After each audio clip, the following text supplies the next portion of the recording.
markii iga fogaatay waan walwalay waan murugooday wax aan sameey waan garan waayay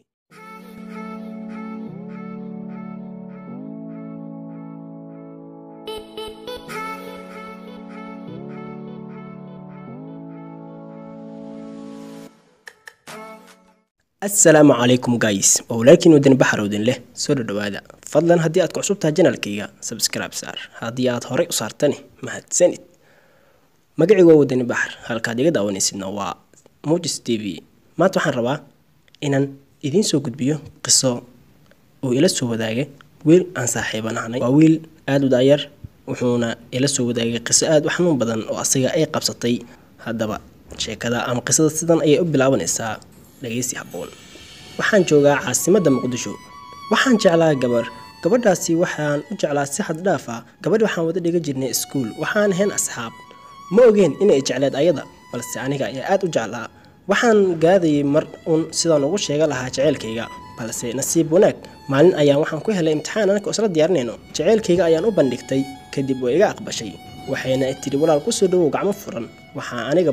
doonayay inaan kula hasaabo maadaama aad ii soo bandhigatay waan ka aqbalaya ay tiri walaaltinimo iyo si farxad leh saaxiibtinimo ku soo dhawow jaceelkuna kula wadaagi doonaa waxaan wada soconay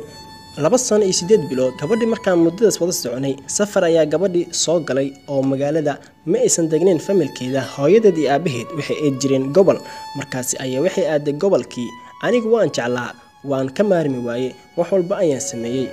markii iga fogaatay waan walwalay waan murugooday wax aan sameey waan garan waayay waxaan iskala xiriiri jirnay taleefanka sidaan u wada sheekaysanay waxa dhacday maalmaha kamida inay gabadhiba taleefanka iga qabowayso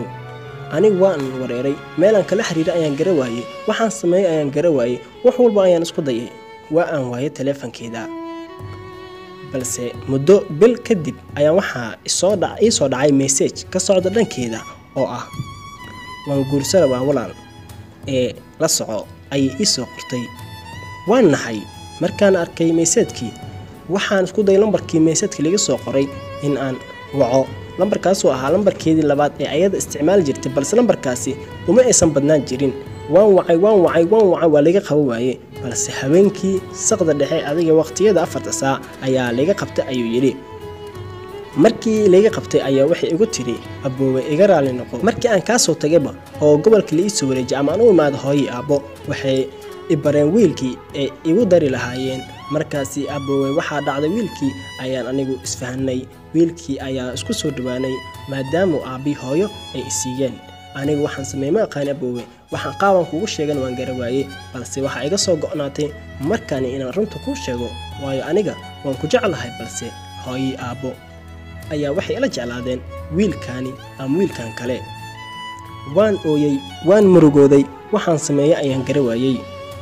waxaan go'aan ku gaaray in aan barbariyo gabadhi aan u calaacalo balse waxay igu tiri waqtiga iska lumin aboowe anigu calaalkayga waa la maqli waayay waxaana hadda diyaar u ahay inaan guursado wiilkaasi mustaqbal ayaan sameysanayaa adiguna waxaan ku rajeynayaa inaad heshid gabar kale oo aad ku jecel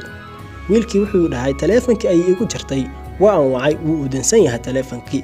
waxaan sameeyay ayaan garawaayay waan wareeray waan jeclahay meelaan u doonto iyo meelaan kala xiriiraba ma hayo guurkeedina way ii sheegtay ma ilaabi karo waxaan jeclahay inaan ilaabo waxaan ku ilaabana ma aqaano waxaan ka codsanayaa ayuu yiri saaxiib inaad talo iga siisid sidaan ku ilaabi lahaa gabadhaasi maadaama iga tagtay eena raacday aabaheed iyo hooyadeed wiil ay u keeneen aniguna meel aan talo ka bilaabo ma aqaano waxaan jeclahay inaan ilaabo laakiinse ma ilaabi karo oo awoodeedo dhanba ayada ayaa ku xirxiran waxaan rabaa inaad ii weydiisid asxaabta ku xiran channelkaaga inay isiyaan talo oo aan ku ilaabi karo adiguna saaxiib ina isis ayaan rabaa talo igu anfacda waliba iga saara jaceelkani haya inkastoo aanan ilaabi karin halkaasi ayaan sheekadeedu ku ekeeyay waxaana sugaaba waa taladiina idinka iyo adiga iyo asxaabtaada waadna macsan tahay wadani baxar halkaas ayay sheekada ku eg tahay horta jaceelku waa sidan oo kale jaceyl waa sidan sababtoo jaceyl aan calaf wadanin waa sidan jaceelku hadduu calaf wato wuu guuleystaa hadduusan calaf wadanin ma guuleysto ani waxaan ku dhihi lahaa saaxiib horena saa kuugu sheegay waad maqashay haddana waxaan ku dhahayaa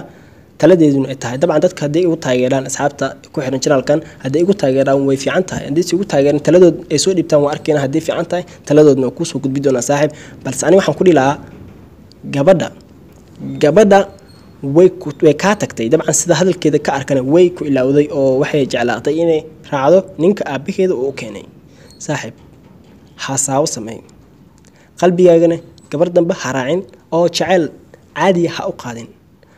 ma rabtaa jacaylna ka guulaysatid weligaa xaddhaaf qof ha u jeclaanin xataa caadi ha u jeclaanin ilaa aad ka guursatid mar alla markaad guursatid jacaylkaaga iyo farxaddaada sii laakiinse intii ay banaanka aad ku xasaabaysaan jacayl iska ilaaw waxaan ku dhihi lahaa waxaad yaabaha isku ilaabsi karta aan kuu sheegaa waxay tahay kubadda dheel isku mashquuli qur-aan akhriska badi heesaha iska dhaaf keliya waxaad niyadaada ka dhaadhicisaa sideed ku gaari lahayd horumarka mustaqbalka noloshaada halkaas ayaan ugu baxayaa asxaabtan waxaan leeyahay taladuna dhexdiina ayay taalaa laakiin wadani baxar odin leh halkaas ayaan kusoo gabagabeynayaa sheekadeeda assalaamu calaykum waraxmatullaahi tacaala wabarakaatu